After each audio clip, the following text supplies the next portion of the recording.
नमस्कार, मैं हूं पीएस त्रिपाठी और आप देख रहे हैं हमारा विशेष कार्यक्रम सितारे हमारे। आप सभी दर्शकों का इस कार्यक्रम में स्वागत।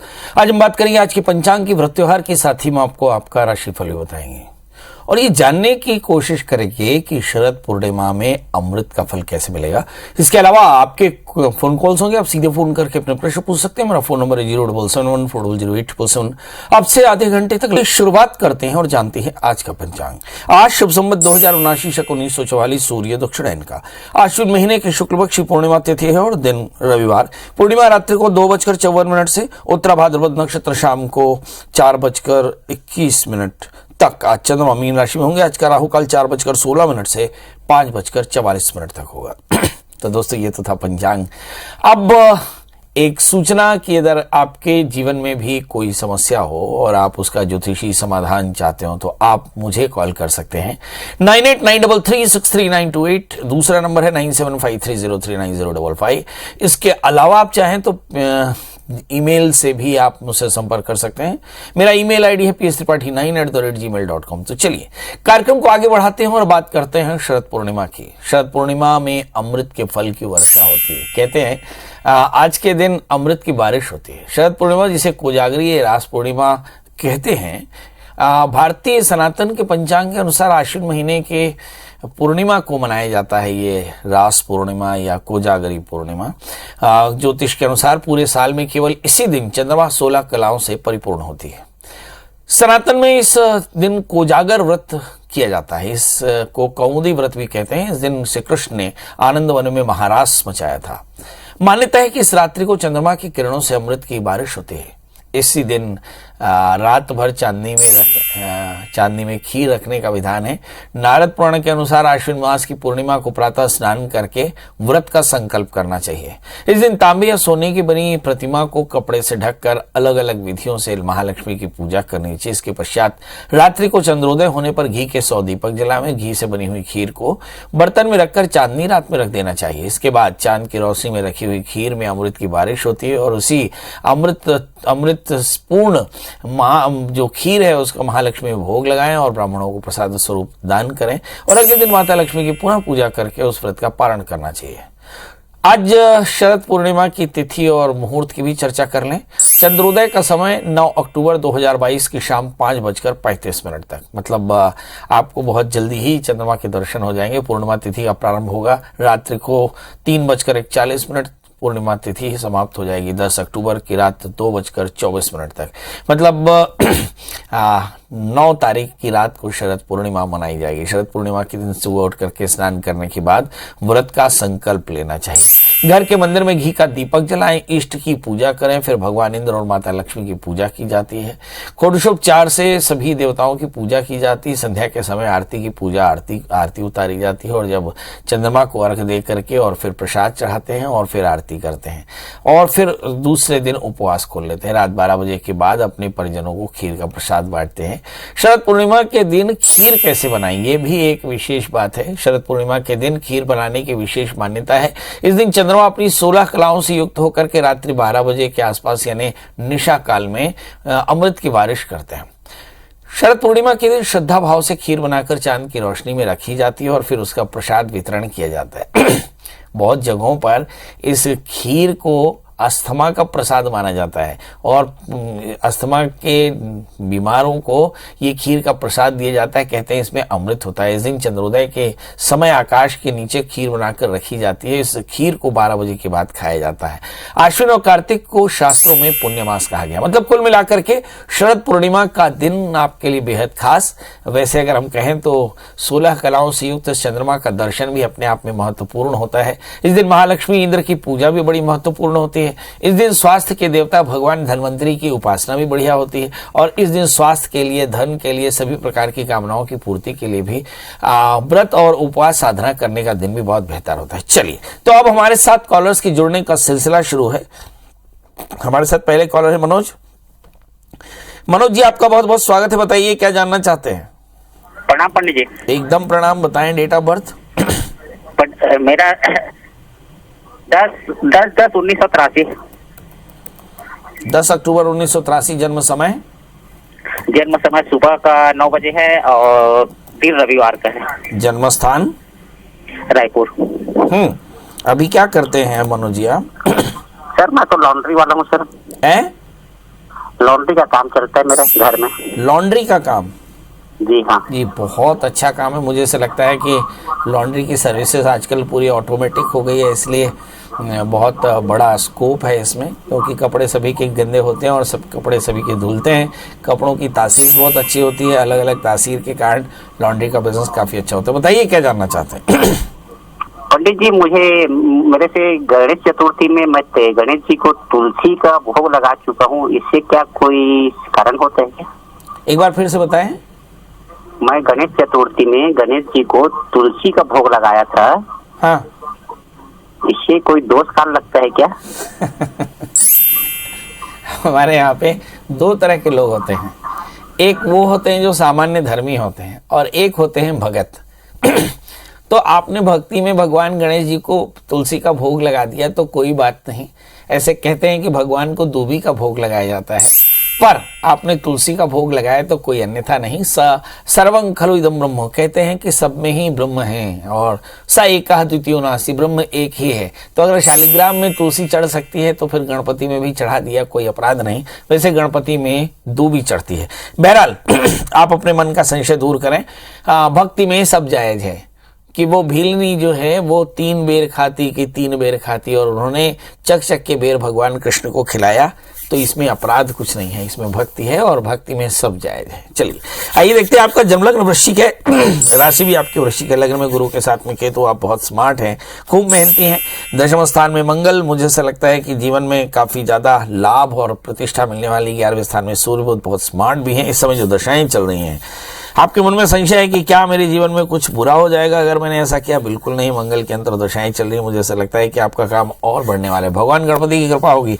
करना क्या चाहिए? तो आप गणपति का पूजन करें और गणपति अथर्वशीर्ष का पाठ सुबह लगा दिया करें, भगवान का अभिषेक किया करें, नित्य दुर्वा चढ़ाएं और गणपति की उपासना से ही आपकी सारी मनोकामनाएं पूर्ण होगी। अब सवाल ये है कि क्या कुछ पहनना चाहिए? जी 8 कैरेट का इटालियन मूंगा, 4 कैरेट का पुखराज पहन ले। व्रत करना हो तो सोमवार का व्रत करें। भगवान की उपासना करनी हो तो भगवान चंद्रशेखर, भगवान शिव की उपासना आपके लिए श्रेष्ठ होगी। जी पुष्पेंद्र हैं। पुष्पेंद्र जी आपका बहुत बहुत स्वागत। बताइए क्या जानना चाहते हैं? हाँ पंडित जी प्रणाम। जी प्रणाम पुष्पेंद्र जी। हाँ हाँ अब पुष्पेंद्र कुमार यादव, जारी चावल। पंडित जी हाँ मैं दिव्यांग हूँ पंडित जी। जी बताइए, मैं सुन रहा हूँ। आप टीवी की आवाज से, अपनी आवाज से सुन रहे हैं। हाथ पैर से दिव्यांग हूँ और मेरा कब नौकरी लगेगा उसको बता दीजिए। दादा आप सबसे पहले अपन तारीख ले बताओ, जन्म तारीख ले बताओ। 15/6/84। 15/6/84। और जन्म समय?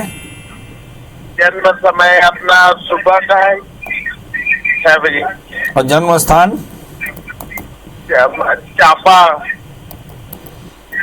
और पढ़ाई कब तक कर रहे हो जी? पढ़ाई 12वीं फर्स्ट डिवीजन क्यों? अरे दादा रे, ओकर बाद का और पढ़ाई बंद कर देगा। पढ़ाई आर्थिक परिस्थिति के कारण पढ़ाई आगे नहीं कर पाती। अभी क्या कर रहा था? अभी खाली बैठे हो खाली बैठे हैं। चलो 12वीं फर्स्ट डिवीजन पास हैं, नौकरी लगेगा नहीं उसको बताओ महाराज। चलिए आइए देखते हैं। आपका जन्म लग्न मिथुन है, राशि आपका धनु है, तृतीय सूर्य लग्न में है और 12वें स्थान में बुध के साथ में राहु, 5वें स्थान में मंगल शनि। काम में बाधा तो दिखाई पड़ रहा है। शनि आपका भाग्येश होकर 5वें स्थान में। शनिवार का व्रत करिए, बहुत अच्छा रहेगा। इस समय जो दशा चल रहा है उसका भी देख लेते हैं। राहु महादशा में राहु का अंतर चल रहा है, बड़ कलई है। लगातार आपका काम 2-2.5 साल से एकदम बंद है, इसके कारण आप परेशान हो, मैं समझ गया। अब करना क्या चाहिए? तो एक बढ़िया 4 कैरेट का पन्ना और 4 कैरेट का उपल पहन लें, भगवान शिव जी का पूजन करें, ओम नमः शिवाय इस मंत्र का 1.25 लाख जप कर लें। ऐसे हम लोगों के दर्शक लोग बोलते होंगे 1.25 लाख बहुत होता है, मगर नहीं।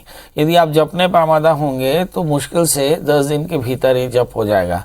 तो इसको जप को करने के बाद आपके भगवान शिव की कृपा होगी और आपकी सारी मनोकामना पूर्ण हो जाएगी। हमारे साथ ज्ञानती जी हैं। ज्ञानती जी आपका बहुत बहुत स्वागत। बताइए क्या जानना चाहते हैं? जी पंडित जी, चरण सुना पहुंचे। कल्याण बताइए। जी मेरे जुड़वा बेटे हैं दोनों। जुड़वा उनका है? डेट ऑफ बर्थ है जी जन्म तारीख? 22/11/91। 22/11/91। और जन्म समय? जी शाम के 6:40 1:35। जी। और जन्म स्थान? छतरपुर। छतरपुर। जानना क्या है? जी पंडित जी आपने बताया था बड़े मतलब दोनों बेटों के लिए कि शनिवार का व्रत करिए, तो एक की तो सर्विस लग गई है अदालत में, एक की नौकरी लग गई है अदालत में, स्टैंड हो गया है। अच्छा। लेकिन दूसरा एग्रीकल्चर से बीटेक किया है, लेकिन उसका अभी कुछ नहीं हुआ। देखिए, दोनों की शादी में, दोनों की नौकरी में 2 साल का फर्क होगा। चलिए आइए देखते हैं। एक आइडेंटिकल ट्विंस होते हैं, इन बच्चों की जिंदगी में भी इक्वालिटी नहीं होती, उसकी वजह क्या है आइए देखते हैं। आपके बच्चे का जन्म लग्न वृषभ, और मुझे लगता है कि अगर हम लग्न को देखें तो 26 डिग्री का लग्न है, और जो पहला बच्चा है उसका भी लग्न करीब करीब इसी तरह का होगा। मतलब लग्न में दोनों के फर्क नहीं, दोनों का लग्न वृषभ, राशि भी दोनों की वृषभ है। तृतीय चंद्रमा लग्न में, दोनों बहुत इमोशनल है, भाग्य शनि भाग्य स्थान में है, दोनों बड़े भाग्यशाली और आध्यात्मिक है। लग्न में चंद्रमा, 7वें स्थान में मंगल, महालक्ष्मी योग बनता है। मतलब कुल मिलाकर के बच्चे दोनों ही बड़े भाग्यशाली हैं, मगर दोनों के भाग्य में 2 साल का अंतर होगा, इतना धैर्य रखिएगा। इस समय राहु में मंगल का अंतर, उसके बाद गुरु के अंतर दशा होगी, दूसरे को नौकरी लगेगी 2023 नवंबर के बाद, मतलब 1 साल का इंतजार करना होगा। अब सवाल यह है कि क्या कुछ ऐसा करना चाहिए जिससे बच्चों का भाग्य बेहतर हो जाए। जरूर करना चाहिए। इस बच्चे के लिए एक 4 कैरेट का जामुनिया और एक 4 कैरेट का पन्ना पहना दें, और आप इंतजार करें। शादी से पहले छोटा सा रखवा दोनों का करा लीजिएगा, तो शादी और आगे चल के करियर भी दोनों का बढ़िया रहेगा। जी, साथ अब कॉलर जुड़ चुके हैं, सुनील जी। सुनील जी, आपका बहुत बहुत स्वागत है, बताइए क्या जानना चाहते हैं। लगता है कि सुनील जी से बात नहीं हो पा रही है। हमारे साथ अगली कॉलर एकता जी हैं। एकता जी, आपका बहुत बहुत स्वागत, बताइए क्या जानना चाहती हैं। पंडित जी नमस्कार। जी नमस्कार। पंडित जी मुझे पिछले 2-3 महीनों से राइट साइड में पूरे शोल्डर से लेके और हील तक इतना दर्द होता है कि मैं परेशान हो गई हूँ। मेरी डेट ऑफ बर्थ है 16 दिसंबर 1955, रात को 11 बजे, और रेवाड़ी है हरियाणा। जन्म स्थान कल्याण? नहीं जी, रेवाड़ी हरियाणा। रेवाड़ी जी, हरियाणा जी। कहाँ रहती हैं अभी आप? अभी मैं अहमदाबाद में रहती हूँ जी। आपका जन्मलग्न सिंह है और आपकी जो राशि है वो धनु है। आपके रोगेश चतुर्थ स्थान में, मुझे से लगता है ये आर्थराइटिस है, और आर्थराइटिस के कारण आपको ये प्रॉब्लम आ रही है कि इससे अच्छे डॉक्टर की सलाह जरूर लेंगे। इस समय जो दशाएं चल रही हैं अगर उस पर नजर डालें तो शनि में शुक्र का अंतर है, मतलब बीते 3 वर्षों से आपका मेटाबॉलिज्म वीक है, इसके चलते आपको ये आर्थराइटिस शुरू हुआ है। ये 1 दिन 2 दिन या 3 दिन में नहीं शुरू हुआ, ये बाकायदा 3 वर्ष में शुरू हुआ, और मुझे से लगता है इसकी इंटेंसिटी शुरुआत में काफ़ी ज़्यादा रही होगी, पर धीरे धीरे ये जो वात रोग का जो दर्द है वो कम हो जाएगा। सवाल ये है इसके लिए क्या करना चाहिए। आध्यात्मिक तौर पर इसके लिए 2 काम, नंबर 1 4 कैरेट का पुखराज और 1 4 कैरेट का माणिक्य पहने। नंबर 2 खट्टा तीखा ठंडा खाना बंद कर दें, खट्टा तीखा ठंडे के संपर्क से भी बचे रहें, मतलब ठंडे पानी का इस्तेमाल न करें। चौथा, रात्रि में धनिया, खड़ी धनिया भिगो करके और सवेरे उसका भीगा हुआ पानी पी जाएं, खाली पेट पी जाएं। और चौथी बात यह है कि आप सरसों के तेल से भगवान शिव का अभिषेक करें, और वो जो सरसों का तेल अभिषिक्त बने उसे संभाल कर रखें। 1 बूंद 1 नाक में, 1 बूंद 1 नाक में, 4 बूंद शरीर में डाल करके अच्छे से धूप सेक करके और फिर स्नान करेंगे। देखेंगे कि इससे आपका आर्थराइटिस काफ़ी हद तक कम हो जाएगा। वैसे आर्थराइटिस को क्रच्छ रोग कहा जाता है, मगर मैं आपको बता दूं कि आर्थराइटिस भी अगर आप थोड़ी सी सावधानी रखें तो काफ़ी हद तक सुधर सकता है। मतलब चिंता की कोई बात नहीं, बहुत जल्दी आपको कल्याण मिलेगा। आज चर्चा कर रहे हैं शरद पूर्णिमा की, जिसे कोजागरी या पूर्णिमा या रास पूर्णिमा भी कहते हैं। कहते हैं कि आज चंद्रमा 16 कलाओं के साथ अमृत की बारिश करेगा। हम सब चंद्रमा के नीचे यानी अपनी छत पर खीर बना करके और उस अमृत को स्वीकार करेंगे, और इस अमृत का पान करके और हम अपने आप को स्वस्थ और सभी प्रकार के कष्टों से मुक्त पाएंगे। आज हम भगवान इंद्र की पूजा करेंगे, भगवती महालक्ष्मी की पूजा करेंगे, भगवान धन्वंतरी की पूजा करेंगे, अपने कल्याण के लिए, संसार के कल्याण के लिए चेष्टा करेंगे तो ढेर सारी शुभकामनाएं। शरद पूर्णिमा में आप स्वस्थ हो, मस्त रहें। इन्हीं शुभकामनाओं के साथ एक वादा कि कल हम फिर हाजिर होंगे किसी नए विषय के साथ। तब तक मुझे दी इजाजत। नमस्कार।